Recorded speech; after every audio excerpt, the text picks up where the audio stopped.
조두순 그냥 가서 죽여버리고 싶었죠, 사실은. 조두순 출소하는 날. 핵심은 이제 아동대상 성폭행인데, 사실은 저는 이 사건의 본질은 살인 미수라고 봐요. 범행이 워낙 끔찍했기 때문에 2008년 12월 11일 학교에 가는 초등학교 1학년 여학생을 건물의 화장실로 데려가서 끔찍하게 성폭행을 하고 얼굴도 물어뜯고 장기가 밖으로 나오는 정도의, 정말 짐승이나 할 정도의 무자비한 행위를 하고, 자신의 증거가 피해자의 신체에서 확인이 될까봐 그 추운 겨울날 흐르는 수돗물 속에 아이를 방치하고 현장을 떠납니다. 증거인멸을 위해서 막 자기가 손댄 곳 이런 걸 다 닦고 수사를 하는 와중에서 병원에 입원 중인 피해자를 검찰청으로 오라고 해요. 한참을 2시간 넘게 아주 강도 높은 조사를 하고 나서는 미안해, 녹화가 안 됐어, 이렇게 된 거예요.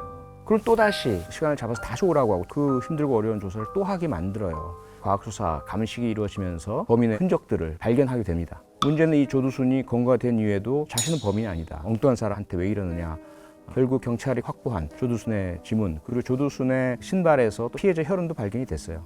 조두순이 법정에 출두할 때에는 현장에서 범죄를 저지를 때와는 전혀 다른 모습이에요. 머리도 깨끗하게 이발하고 염색까지 하고 안 끼던 안경도 끼고 말끔하게 깔끔한 복장을 하고는 법정에 나타납니다. 그러면서 자신은 이러한 짐승 같은 흉측한 짓을 저지를 사람이 아닙니다 하면서 판사 앞에서 대단히 얌전한 중년 남자의 모습을 보이고 공손하게 경찰이 제시한 증거들을 통해서, 그리고 피해 어린이가 용감하게 와서 저 사람이 범인이요라고 지목도 해주고요. 범행은 확실시 되니까 조두순이 입장을 바꿉니다. 그렇다면 저는 그 당시에 술을 너무 많이 마셔서 하나도 기억을 못합니다, 이렇게 얘기를 해요.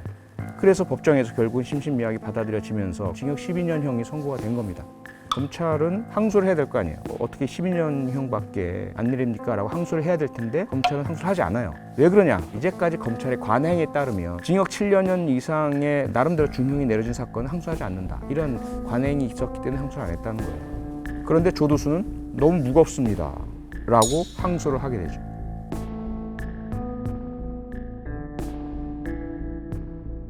결국은 항소심에서도 주치 감경에 의한 감형이라는 문제가 발생을 하게 되죠.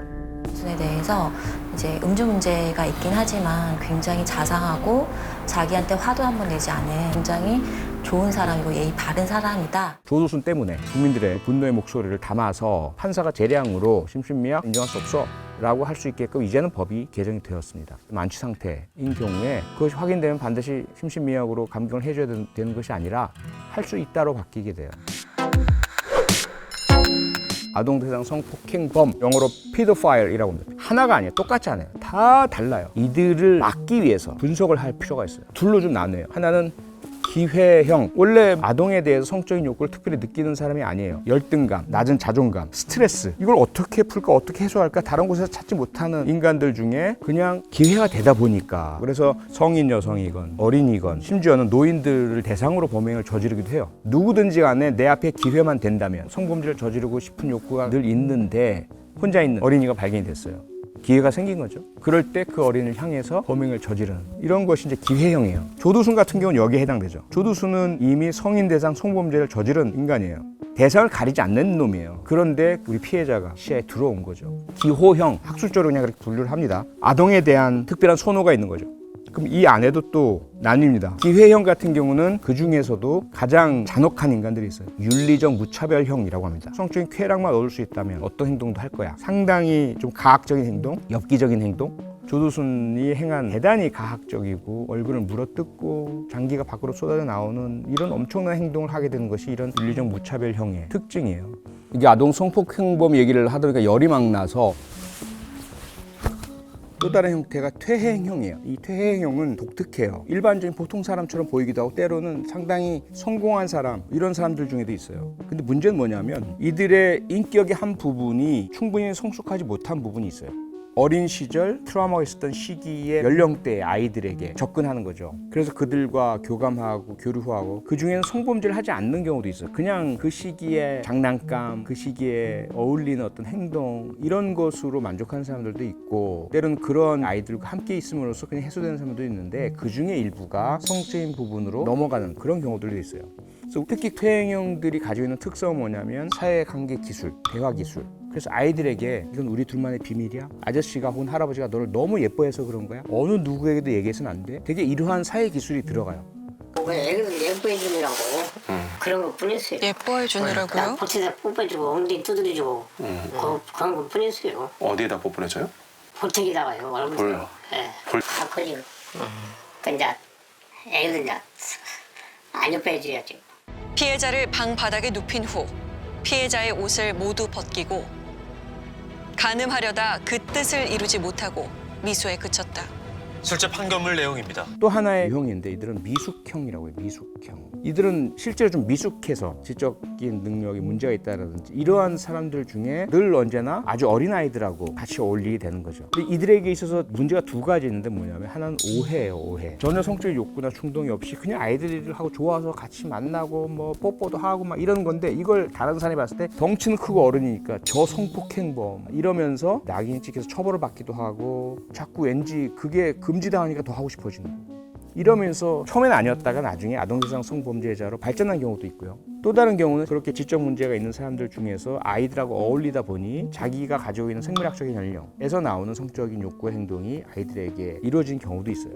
이 부분은 우리가 잘 이해를 해야 해요. 지적 장애인도 보호해야 하고 피해 아동도 보호해야 하기 때문에 주의를 기울여야 이 불행한 일을 막을 수 있는 거죠. 근데 기호형, 아동만을 대상으로 한 범죄자죠. 이들은 아동에게만 특별한 욕구와 충동이 있어요. 그 중에서 가학형, 폭력형이 있어요. 이들은 아이들은 약하고 작고 하니까 공격을 하고 가학하고 거기에 이제 성적인 공격이 함께 들어가는 경우가 되게 이 경우는 끔찍한 살인 사건으로 끝난 경우가 많고 또 하나는 고착형이라고 해요. 이들이 흔히 말하는 소아성애증. 자기가 고착된 아동기의 연령 대상의 아이들에게만 이상한 성적 욕구를 느끼는 거죠. 지속적으로 멈추지 못해요. 스스로의 힘만으로는. 이들을 미리 차단하지 않으면 무수하게 많은 피해자들이 나타납니다. 조두수는 일단은 누구를 대상으로 하든 서슴지 않는 가학적인 윤리적 무차별형, 기회형 아동대상 성범죄자다 이렇게 볼 수 있는 거죠. 그래서 그러한 다양한 유형의 아동대상 성범죄자들이 있고 이들에 대해서 우리가 제대로 알고 제대로 대처하지 못한다면 피해를 당할 수밖에 없는 현실인 거죠. 재범 가능성이란 것은 대단히 면밀하고 장기적인 조사를 거쳐서 평가합니다. 조두순 같은 경우는 재범 가능성이 상당히 높은 것으로 나왔고요. 여전히 사이코패스 지수도 높고 아동을 대상으로 한 성적인 욕구와 충동 역시 상당히 높은 수준으로 나타나 있습니다. 특히나 출소 이후에 어떻게 해서 생계를 유지해 나갈 것이며 사회생활을 할 것인지 계획이나 설계가 전혀 없어요. 그렇기 때문에 여전히 조두순은 상당히 재범 가능성이 높은 위험한 범죄자다. 그것은 확실하죠. 성맹수라고 들어봤어요? 영어로 프레데터, 미행, 습격, 사냥을 하고 다른 동물을 잡아먹는 맹수죠. 섹슈얼 프레데터, 인간인데 성적으로 사냥하듯이 공격을 하고 이런 존재를 섹슈얼 프레데터, 성맹수라고 불러요. 이 성맹수의 행동은 성폭행이에요. 살인은 아닌 거죠. 그러다 보니까 종신형을 내릴 수가 없어요. 그런데 그는 다시 나오게 될 테고 성맹수이기 때문에 범행을 스스로는 중단하기 힘들어요. 또 범행을 저지를 게 거의 뻔해. 그래서 이런 성맹수의 경우는 형량과 상관없이 재범 가능성이 높다라는 결론이 내려진다면 출소한 이후에 정신병원에 재범 가능성이 낮아질 때까지 감금할 수 있도록 하는 법, 이게 성맹수법이에요. 프랑스에도 유사한 법이 있어요. 에브라법이라고 합니다. 에브라르라는 프랑스판 조두순이죠. 이놈도 역시 미성년자 대상으로 끔찍한 성폭행 범죄를 저질렀어요. 그래서 프랑스에서도 재범 가능성이 높다라고 판단된다면 역시 그를 정신병원에 감금해서 강제 치료를 할 수 있도록 하는 법인 거죠. 물론 여전히 비판적 시각은 충분히 있어요. 그만큼 성폭력 범죄자에 대해서는 그의 재범 가능성으로부터 잠재적 피해자를 지키고 보호하는 것이 추가적인 감금으로 인해서 그가 잃게 되는 인권의 가치, 기본권의 가치보다 사회보호의 가치가 더 크다. 이렇게 본 거죠. 우리 국회에서 부랴부랴 외국처럼 우리도 조두순 같은 범죄자를 격리할 수 있는 법을 만들자. 그런데 너무 늦게 법안을 낸 거죠. 왜? 그때는 조두순 출소로부터 시간이 여유가 있었기 때문에 2016년 황교안 당시 국무총리를 대상으로 제가 국회 대정부 질문에 조두순에 대해서 물었어요. 지금 우리 법제가 조두순이 출소하고 나면 그의 재범을 막을 수 있느냐? 당시 황교안 총리가 뭐라는? 이제 4년 뒤 2010년이면 가장 위험한 성폭력 범죄자로 알려져 있는 조두순이 출소합니다. 알고 계시죠? 그 출소 일자는 모르겠습니다만은 지금 구속된 지가 오래된 것으로 알고 있습니다. 네. 수감된 지 8년 되었고요. 12년형을 받아서 이제 4년 뒤면 출소합니다. 어떤 대책을 갖고 계십니까? 기본적으로 성범죄라고 하는 것은 우리 사회에서 있어서는 안 되는 반문명적인 범죄입니다. 저희들이 의지를 가지고 집요하게 대처를 하고 있습니다. 이들에 대한 범죄 예방을 할 수 있는 조치가 전혀 없습니다. 동의하십니까?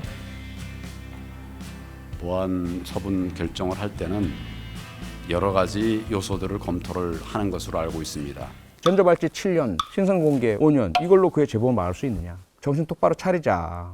제가 경찰대 교수 시절이던 2008년에 조두순 사건을 마주했을 때 그냥 가서 죽여버리고 싶었죠. 사실은 까르도 나빠의 심정으로. 어떻게 저런 인간이 저런 짓을 하고. 그러다가 이제 제가 국회의원이 되자마자 그거부터 시작을 했어요. 조두순 곧 나온다. 재범방지책 만들어라. 계속 압박했어요. 국민들의 바람은 조두순이 못 나오게 해달라였지만 그건 불가능하니까 현실적인 적용 가능성을 찾으면서 양보하지 못하는 건 1대1 보호관찰 간 1집중 감시 이것만 제가 끝까지 고집을 하면서 거기에 이제 피해자 접근 금지 명령, 음주 금지, 또 치료 조치들을 포함시킨 것이 조두순법이고 다행히 겨우겨우 통과가 돼서 조두순에게 적용할 수 있게 된 거죠. 제2, 제3의 조두순은 이미 나왔죠. 2008년에 박 씨죠. 조두순하고 유사한 아동대상 성범죄 저지르고 12년 받았다가 출소한 지 8일 만에 전자발찌를 차고 또다시 13살 중학생을 대상으로 성폭행을 저지르다 또 검거가 됐어요. 전자발찌만 차고 자기 집 근처에서 저지르니 모니터 상에는 이상 반응이 안 나타나는 거예요. 정상인 거지. 왜? 금지 지역에 안 갔지, 차고 있지, 자기 집 근처에 있지. 전혀 모니터링 상에는 이상 반응이 안 나타나는 거예요. 그 사회 범죄를 저지르고 있는 거예요. 그 이외에도 무수한 재범 사례들이 많은 거죠. 그만큼 조두순 같은 성맹수, 섹슈얼 프레데터 그들의 재범 가능성은 높은 거예요. 지금 현재의 재범 가능성이 높은 조두순 같은 자로 분류된 사람 얼마나 될까요? 지금 대한민국에? 192명입니다. 192명. 여전히 위험한 성범죄자들이에요. 이들을 막자고 조두순법을 발의했고 보호관찰관 한 명이 이런 놈 한 명 24시간 감시할 수 있도록 하자라고 법 통과를 했는데 그 법만 만들어지면 뭐해요? 보호관찰 인력이 없는데 전국에는 192명 중에 1대1 감시 몇 명일까요?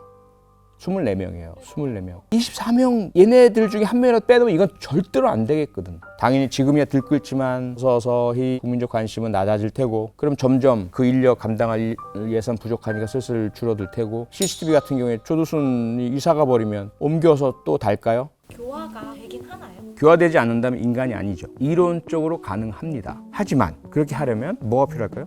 돈이죠, 돈. 조두순 같은 범죄자를 교도소 수용되는 동안 지속적으로 행동치료법을 적용시키려면 천문학적인 비용이 드는 거죠. 근데 그런 비용을 국민들이 용납을 할까요? 그런 조두순 교화하려고 예를 들어 300억 원 쓰자. 어떻게 생각해요? 그렇게 공약을 내건 지역구 국회의원 혹은 정당, 대통령 후보 투표하겠어요? 차라리 그 돈이 있으면 누구한테? 피해자에게 써야 될 거 아니에요? 지금 피해자의 우리가 충분히 보호해주고 있어요? 피해 회복에 대한 그런 보상을 해주고 있습니까? 아니잖아요. 저는 한마디로 이야기하자면 범죄 저지르기 전에 그 돈 써라예요. 조두순 같은 인간, 그의 삶을 이력을 추적을 해보면 우리가 이미 개입할 수 있는 지점이 나와요. 이미 청소년 시절부터 그는 범죄자였고 반사회적인 행동들을 했어요. 아동학대, 가정폭력 또는 학교폭력 그때 개입을 해서 사회화 할 수 있도록 한다면 300억 원이 아니라 3억 원만 써도 얘가 나중에 괴물 같은 존재로 바뀌는 것을 막을 수가 있지 않느냐는 거예요. 이들에 대해서 그냥 괴물로 만들고 가혹한 처벌만 하자. 그걸 해결된다면 좋죠. 그리고 영원히 못 나오게 한다면 괜찮지. 하지만 어차피 나올 수밖에 없는 상태라면 이들이 범행을 다시 하지 않도록 하는, 재범하지 않도록 하는 그런 노력이 분명히 필요하다.